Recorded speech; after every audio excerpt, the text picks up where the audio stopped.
Han, sigurado ka bang dito tayo titira? Natatakot na tanong ni Mary sa asawang si Gabriel. Inilibot niya ang tingin sa napakalawak na paligid ng malaking bahay. Nagmistulan itong matayog na pundasyon sa gilid ng burol ng El Salvador. Tahimik ang lugar at walang masyadong kapitbahay. Malayo sa polusyon at sa syudad na kinalakihan ni Mary. Bakit? Natatakot ako. Alam mo namang ayaw sa akin ng mami mo, hindi ba? Kinakabang sagot ni Mary sa asawa. Masuyong hinawakan ni Gabriel ang kamay ng asawa niya at ginagapi yon. Huwag kang mag-alalahan. Walang magagawa si mami dahil naikasal na tayo. Magiging masaya yon lalo na ngayon at ipinagbubuntis mo na ang magiging apo niya.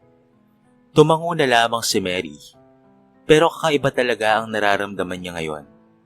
Pakiramdam niya ay sasalang siya sa kumukulong tubig, lalo na noong nakapasok na sila sa malaking bahay ng mga magulang ni Gabriel. Anak, mabuti naman at pinagbigyan mo akong dito ka na lamang tumira sa bahay. Masayang wika ni Teresa na ina ni Gabriel. Pero si Gabriel lamang ang nilapitan nito. At tila lamang siya hangin na dinaanan nito. Napalunok si Mary na lumapit sa ginang at dito'y nagmano. Ramdam niya ang disgusto nito sa kanya. Pero mahal niya si Gabriel. Kaya titiisin niya na lamang muna ang masamang pakikitungo ng biyanan niya. Sana balang araw ay matanggap rin siya nito bilang isang manugang. Gaya ng sinabi ni Gabriel na mabait naman daw ang kanyang ina. Maayos naman ang pakikitungo nito sa kanya. Kahit ramdam niya ang lamig ng pananalita nito at ang mga tingin nito sa kanya. May trabaho ang asawa niyang si Gabriel sa asyenda nila. Buong maghapon itong nasa ranchuan o kaya naman ay nasa tubuhan. Naiiwan lamang siya sa bahay kasama ang kanyang biyanan. Nagdidilig siya ng halaman nang biglang lumapit sa kanya si Yaya Pasig, nakatulong sa malaking bahay. Abay, mabigat ang house, Mary. Ako na dyan. Baka mabinat ka pa. Nag-aalalang wika ng yaya ni Gabriel. Matagal nang naninilbihan si Yaya Pasing sa bahay ng mga ito. Simula pa noong bagong silang pa lamang si Gabriel, hanggang ngayon na nakapag-asawa na. Siya ang nag-aalaga kay Gabriel simula pa man noon. Si Mary ay isang doktor sa syudad na nakapag-asawa ng isang mayamang asyendero. Noong una, ay sa city sila tumira. Subalit noong nagsimula ng magbuntis si Mary, ay umuwi sila rito sa mansyon. Maselan kasi ang pagbubuntis niya. Madalas siyang nahilo at nagsusuka, kaya't pinatigil muna siya ni Gabriel sa trabaho niya. Ayaw sa kanya ng kanyang biyanan noong una, pero wala itong nagawa noong pinakasalan talaga siya ni Gabriel. May iba kasing gusto ang ina ni Gabriel para dito. Isang anak rin ng mayaman. Tinulungan na lamang siya ni Yaya Pasing sa pagdidilig ng mga halaman sa labas. Saktong natapos sila nang may dumating na magarang sasakyan. Hey Yaya, and you, kunin niyo itong mga dala kong pasalubong bilis. Maarting wika ng magandang babae. Ako na, Mary. Pumasok ka na sa loob. Akmang aalis na sana si Mary papasok sa loob nang hinila ng babae ang isang braso niya. Sabi ko, tulungan mo si Yaya Pasing. Dalhin niyo sa loob ang mga dala ko. Napabuga ng hangin si Mary na binawi ang mga braso na hawak ng babae. Mary, ano ba? Inuutusan ka ni Stacy. Kunin mo ang mga dala niya. Nagulat na lamang siya nang utusan siya ng biyanana sa Teresa. Kaya tumalima na lamang si Mary. Ayaw niyang makipagtalo. Napapailing na lamang si Yaya Pasing na iniabot sa kanyang magagaan na mga gamit. Pagkatapos mo rito, Iha, ay umakyat ka na sa loob. Baka kung ano na namang iutos sa'yo ng biyanan mo. Tumango na lamang si Mary. Tama si Aling Pasing. Alam niya namang ayaw ng biyanan sa kanya. Kaya nga napakalaki ng disgusto niyang tumira rito sa bahay ng biyanan. Hindi niya kilala kung sino ang bisita nito. Pero halatang close na close ito sa biyanan niya. Kaagad na umakyat na nga siya sa taas. Hindi naman siya napansin ito. Dahil nasa veranda ang mga ito at masayang nagkukwentuhan. Noong unang araw na ipinakilala siya ni Gabriel sa inang si Teresa, ay halatang ayaw nito sa kanya. Tumunog ang cellphone niya At si Gabriel pala ang tumatawag, kahit nagmamadaling sinagot ito ni Mary. Sinabi nitong gagabihin dito ng uwi dahil may pinuntahan ito sa syudad. Siyak na hindi na naman siya makakapaghapunan nito ngayon. Natatakot siyang lumabas ng kwarto, lalo na at may bisita ito. Baka kasi kung ano na naman ang gawin ng ina nito. Pero maya-maya lamang ay kinutok siya ni Aling Pasing. Mary? Mary anak, kumain ka na, halika na. Nag-aalalang napatitig si Mary kay Aling Pasing na ngayon ay may pag-aalala. Nay Pasing, dito na lamang po ako. Hintayin ko na lamang po si Gabriel na makauwi. Pinapatawag ka ng biyanan mo. Gusto nitong sumabay ka sa kanila sa pagkain. Napasunod na lamang siya kay Yaya Pasing na ngayon ay kasabay din pala nilang kumain. Maupo ka na. Magpasalamat ka at napakabait ni Stacy. Siya si Stacy. Siya na ang nagluto ng lahat ng ito. Hindi kagaya mo. Walang alam lutuin kung hindi kanin. Wala talagang kwentang babaeng yan. Irap ng kanyang biyanan. Hindi na lamang ito pinansin ni Mary at nagsimula ng kumain. Lahat ng pasaring nito ay hindi niya na lamang pinatulan. Idagdag pa ang hindi niya gusto na lasa ng pagkain. Masyado itong maalat at halatang maraming preservatives. Kaagad niyang naintindihan na ang Stacy na kaharap niya ngayon ay ang babaeng matagal nang gusto ni Madam Teresa na mapangasawa ni Gabriel. Pero sorry na lang sa kanila. Dahil mahal na mahal ni Gabriel si Mary. Ang asawa niyang si Gabriel ay hindi mo maiimpluwensyahan dahil may sarili itong desisyon sa buhay. Siya yung lalaking may prinsipyo at paninindigan. Matindi rin si Gabriel kung magmahal dahil hindi ka talaga nito tatantanan. Lihim na napangiti si Mary nang maalala kung papaano siyang suyuin ng asawa. Napaigtad siya sa kinauupuan nang tawagin ng biyanan. Po, sabi ko, ikaw ang magliligpit ng pinagkainan natin. At may itinabi akong pagkain na nasa mesa para kay Gabriel yan. Hindi napigilan ni Mary ang mapataasang kilay na ikinatigil ng ginang. Hindi kumakain si Gabriel ng ganitong pagkain. Creamy at malapot. Ayaw ni Gabriel ng ganito. Kaya ipakain mo na lamang yan sa aso, Yaya Pasing. Tumayo na si Mary at nagsimulang magligpit ng pinagkainan nila. Kitang-kita niyang hindi may pinta ang mukha ni Stacy na humarap sa kanya. Anong sinasabi mo? Ang sabi ko hindi kumakain si Gabriel ng mga malapot at creamy na pagkain, kagaya ng niluto mo. Hindi napigilan ni Mary ang maduwal sa harapan ng bisita ni Madam Teresa. Nag-iiba ang pakiramdam niya matapos tiising kainin ng creamy beef na ulam nila na niluto ni Stacy. Neng, anong nangyayari sa'yo? Nag-aalalang inalalaan siya ni Aling Pasing papuntang lababo at doon ay hindi napigilan ni Mary na ilabas ang mga kinain. Ayaw ko kasi ng ganong pagkain, Yaya. Reklamo niya sa katulong na si Aling Pasing. Inalalayan siya nitong maupo sa couch na sala. Sandali, ipaghahanda kita ng tsaa para marelax ka.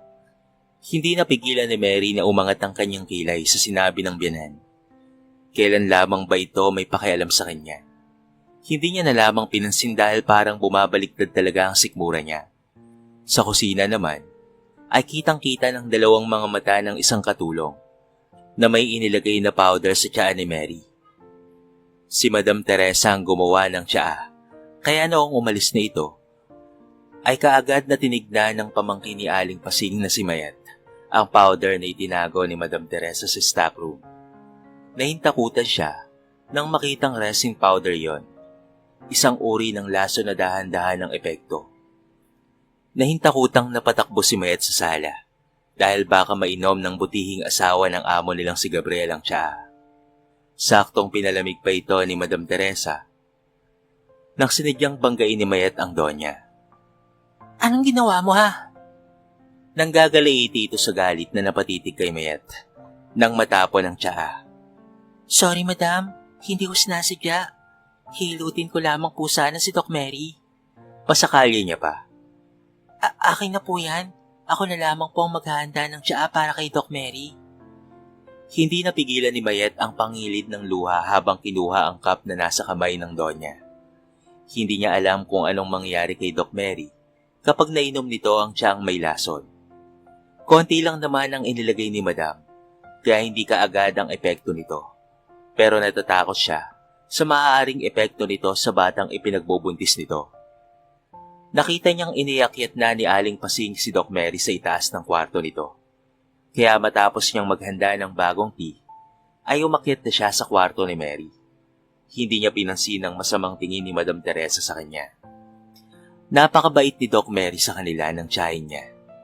Noong nakaraang linggo lamang kung hindi dahil kay Doc Mary, baka kung napano na ang kanyang tiyahin na inatake ng high blood pressure. Pero dahil mabilis na nalunasan ni Doc Mary ang kanyang tiyahin, ay nailigtas ito sa posibleng pagkakaroon ng stroke. Noong nasa rancho rin si Doc Mary, ay tinulungan rin ito ang ama niya na nakagat ng ahas. May dala kasi itong anti-venom na injection sa medicine kit. Kaya nailigtas dito ang ama niya. Napakabait ng doktor na ito na handang tumulong sa kahit na mga kagaya nilang walang pambayad sa serbisyo nito bilang doktor. Wala itong pakialam kung mahihirap sila na tinutulungan niya. Ang mahalaga dito ay maliligtas ang buhay ng isang individual. Kaya naipangako niyang ibabalik dito ang kabutihan na ibinigay nito sa pamilya niya. Doc Mary, simula ngayon ay aalagaan ka namin ni Tia Pasing. Naiiyak niyang wika sa doktora. Ano bang nangyayari sa'yo, Mayet? Nagtatakang wika nito. Hindi niya kasi mapigilan ang pangingilid ng mga luha. Kung hindi niya nakita kanina ang ginawa ni Doña Teresa, ay baka kung ano nang mangyari kay Mary. Hindi niya rin naman masabi rito ang katotohanan dahil baka hindi ito maniwala sa kanya. Pero natatakot siya kay Doña Teresa. Baka kasi palayasin siya nito. Sa ngayon, ay wala na siyang maaaring pagsabihan ng patungkol dito kung hindi ang tiyang Pasing na lamang niya. Nang nasa servants' quarter na sila, ay sa kanya sinabi kay Aling Pasing ang nakita niya kanina. Nagulat si Aling Pasing sa sinabi niya, kaya't ipinakita niya ang resin powder na nakita niyang itinago ni Doña Teresa sa stockroom. Sigurado ka ba, Mayet? Kaya nga binangga ko si Doña Teresa kanina kasi natatakot akong mainom ni Doc Mary ang tiyang may lason. Baka mapano ang bata sa sinapupunan niya. Baka sa mukha ng tiyahin niya ang sobrang pag-aalala. Hindi nila alam kung papaano nilang sasabihin kay Gabriel ang lahat ng ito. Pero hindi pwedeng manganib na lamang palagi si Doc Mary. Hindi kasi sa lahat ng oras ay mababantayan nila ito mula kay Doña Teresa. Kaya't mas mabuting sasabihin na lamang nila si Gabriel para maprotektahan ito ang asawa at ang anak na nasa sinapupunan pa ni Mary. Hindi natulog ng gabing iyon si Aling Pasing at hinintay na dumating si Gabriel. 8:00 na itong dumating na kaagad niyang pinagsilbihan ng pagkain. Sasabihin niya kay Gabriel ngayon ang totoo. Bahala na kung magalit sa kanya si Teresa. Matagal-tagal na rin naman siyang naninilbihan sa bahay na ito. Simula pa noong bagong mag-asawa pa lamang si Doña Teresa at ang yumaong ama ni Gabriel. Siya na ang nag-aalaga kay Gabriel hanggang sa lumaki na ito. Ngayong may asawa na ito, ay gagawin niya pa rin ang tama kahit na posibleng mapaalis siya sa pamamahay na ito. Anak, Gabriel, mas mabuti sigurong ilayo mo na rito si Doc Mary. Pinibigyan ng nanay mo ang asawa mo ng tiyang may lason kanina. Baka kung ano pa ang gawin niya kay Doc Mary sa susunod. Natigilan si Gabriel at napatitik sa yaya niya. Hindi siya makapaniwalang magagawa ng ina niya ang ganong bagay kay Mary. Kahit papaano, ay anak niya ang nasa sinapupunan ni Mary. Anong pinagsasabi mo, ha, Pasing? Ginagawan mo ba ako ng kasalanan, ha? At sa anak ko pa mismo? Paano mo ako nagawang pagpintangan ng ganyan, ha? Hindi nakapagsalita si Yaya Pasing na napayuko. Oo, hindi ko gusto si Mary. Pero hindi ko magagawa sa kanya ang ganyang kasamaan. Lalo na, at dinadala niya sa sinapupunan ng apo ko. Bakit mo ito nagawa sa akin, ha, Pasing? Napaiyak si Doña Teresa sa harapan ng anak niya. Nanggigigil siya kay Aling Pasing, pero natatakot siyang maniwala si Gabriel dito dahil malapit rin ito sa anak niya. Ma'am, Yaya, pwede ba? Kung ano man ang problema dito, ay pag-usapan niyo na lang. Ayoko ng gulo. At sino bang nagluto nitong creamy beef? Ayoko nito. Tumayo na lamang si Gabriel at umakyat sa itaas. Kinakabahan si Aling Pasing nang magsulubong ang mga mata nila ng amo niya. Galit na galit itong pinagbantaan siyang huwag makikialam kung ayaw niyang mapaalis sa tahanan nito. Ipinamukha pa nito sa kanya na isa lamang siyang muchacha at wala siyang karapatang makialam sa kanilang pamilya. Dahil doon, ay nalungkot si Aling Pasing sa nangyari. Wala man lamang ginawa si Gabriel para kumprontahin ang mami nito sa sinabi niyang balak nito sa asawa niya. Mas lalo tuloy siyang natakot sa maaaring mangyari kay Doc Mary, lalo na sa batang nasa sinapupunan nito. Narinig niya pa si Doña Teresa na pinangakuan si Stacy na mapapasa kanya si Gabriel. Plano ng dalawa na alisin si Doc Mary sa buhay ni Gabriel. Hindi talaga ito matatanggap ni Doña Teresa, kahit na kailanman. Naaawa tuloy siya sa butihing asawa ni Gabriel, na pinagpaplanuhan ng dalawa ng masama. Kinabukasan, ay maagang umalis si Gabriel. Initig niya pa ito papuntang garahe. Marami pa kasi itong aasikasuhin sa radyo. Pagbalik niya sa loob, ay nagulat na lamang siya nang kinakaladkad ni Doña Teresa si Aling Pasing sa salas. Itinapon pa nito sa matanda ang mga gamit nito. Paanong nangyari? Nagtatakang tanong niya kay Doña Teresa. Ang babaeng yan, Mary. Ninanakawan ako ng alahas. Ilang araw nang nawawala ang kwintas ko, nang ibinigay pa ng yumao kong asawa. Pinagdududahan ko na si Pasing noon pa man. Kaya sa tuwing naglilinis siya ng kwarto ko, ay nagmamasid na ako. Kinuha niya naman ngayon ang isang pares ng earrings ko. Napatitig si Mary sa may edad ng yaya ni Gabriel. Hindi siya makapaniwala na gagawin nito ni Yaya Pasing. Napakabait nito at matagal na sa mansyon ni na Gabriel. Kaya imposibleng magnakaw ito. Lumayas ka sa pamamahay ko, Pasita. Hindi ako nagpapatira ng magnanakaw dito. Ma, baka nagkakamali ka lang. Pinigil ni Mary ang biyanan. Ngunit iwinaksi nito ang mga braso at itinulak siya. Huwag kang mangingialam dito, ha. Pamamahay ko ito. At wala kang pakialam sa desisyon na gagawin ko sa bahay nito. Walang nagawa si Doc Mary nang palayasin talaga ni Doña Teresa si Aling Pasing. Kasama pa ang pamangkin nitong si Mayet. Awang-awa siya sa matanda at pati na rin dito kay Mayet. Pero bago ito umalis, ay may sinabi ito sa kanya na ikinatakot niya. Kaya nag-send siya ng mensahe sa asawang si Gabriel. Pinangako nitong uuwi kaagad. Tanghalian na, nang naroon na naman si Stacy na may dalang pizza. Kaya't mag-isa siyang kakain sa hapag. Napatingin siya sa nakahaing mga pagkain. Ngunit natatakot siya dahil baka may laso ng mga yon, kagaya ng sinabi ni Aling Pasing. Narinig kasi niya noong nakaraang gabi ang pag-aaway ni Aling Pasita at pati na rin ni Doña Teresa sa harapan ni Gabriel. Han, I'm home. Nakangiting wika ni Gabriel na niyakap ang asawa na nasa hapag na nakaupo. Mabuti naman para sabay na tayong kumain. Nakangiti niyang wika kay Gabriel. Nakaagad na kumuha ng pagkain mula sa pinggan niya. Gutom na ako eh. Natatawang wika nito na muli pang sumubo ng pagkain mula sa pinggan niya. Ngunit napasigaw na lamang si Mary nang biglang napahawak sa dibdib si Gabriel at ito ay nangisay. Han? Han? Gabriel, anong nangyayari sa'yo? Napasigaw si Mary nang mapandusay si Gabriel sa sahig. Yun ang tagpong napasukan ni Doña Teresa sa loob ng dining area. Nakasunod dito si Stacy na nahintakutan sa nakitang si Gabriel ay wala ng malay. Ma, bigla na lamang nangisay si Gabriel matapos kumain. Namutla si Doña Teresa na lumapit sa kanya. Anong kinain ni Gabriel? Ito pong pagkain na ininda mo sa pinggan ko, Ma. Takot na takot si Doña Teresa na sinaklolohan ng anak. Gab anak, kiss ko Stacy. Di ba sinabi mong hindi fatal ang epekto ng lason? Anong nangyari kay Gabriel? Tita, I don't know. Marami bang nilagay mong lason sa pinggan ni Mary? Sabi ko konti lang eh. Napaiyak si Doña Teresa na napatitig sa kanya. You're a doctor, right? Save my son. Nalason ng anak ko. Heto ang lason na inilagay ko sa pagkain mo. Ikaw ang dapat na nalason at hindi si Gabriel.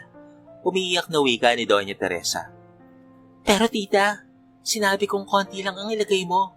Frustrated namang sabi ni Stacy. Ito ang babaeng gusto ni Doña Teresa na maging asawa ng anak niya. Pero sinadya kong damihan para mapabilis Dahil hindi niya nainom kahapon ng laso na ibinigay natin sa kanyang tsaa. Dahil natapon yun ng babaeng walang kwentang yon. Ano pang hinihintay mo, Mary? Save my son. Ang kaninang ekspresyon sa mukha ni Mary ay nagbago na. Ang takot nito kanina ay napalitan ng galit. Nagulat naman ang dalawang salarin nang matapos bumangon si Gabriel sa sahig at naningkit ang mga matang napatitig sa ina. So papatayin mo talaga ang asawa at ang anak kong nasa sinapupunan ni Mary?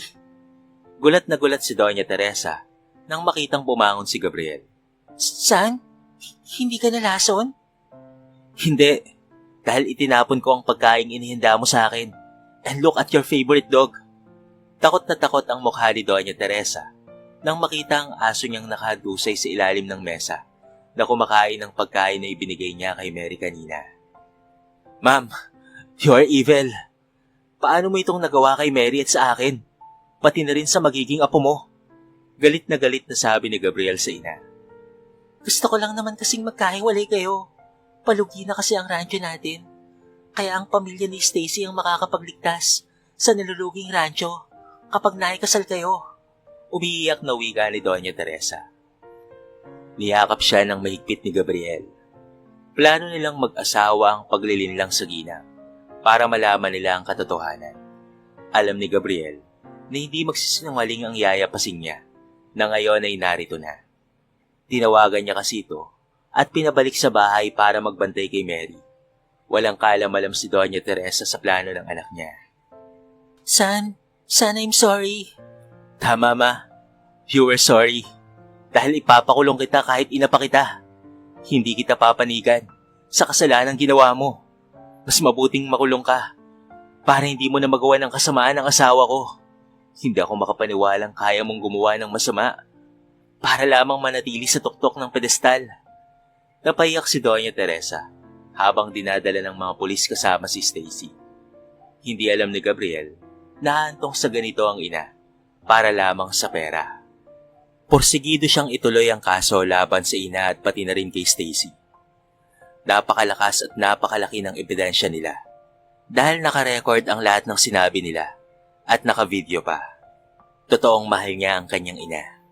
Pero wala siyang magagawa kung hindi ang hayaan ng batas para rito. Ngayon ay nasa ligtas ng kalagayan si Mary at pati na rin ang kanyang anak na nasa sinapupunan. Wala nang panganib sapagkat wala na ang kanilang ina sa mansyon. Dahil dito ay napatunayan ni Mary na sadyang mahal na mahal siya ng kanyang asawang si Gabriel. Salamat na rin sa magtiyahin na kasambahay dahil sa kanilang pagmamalasakit sa mag-asawa. Kung hindi dahil sa kanila, ay baka tuluyan nang nawala itong si Mary, pati na rin ang kanyang anak. Nagpapatuloy na sila sa kanilang pagtatrabaho at sila na rin ang nagbabantay at nag-aalaga kay Mary. Lalo na't masaya ng pagbubuntis nito. Dito na po nagtatapos ang ating maiksing kwento sa araw nito. Sana po ay nagustuhan nyo.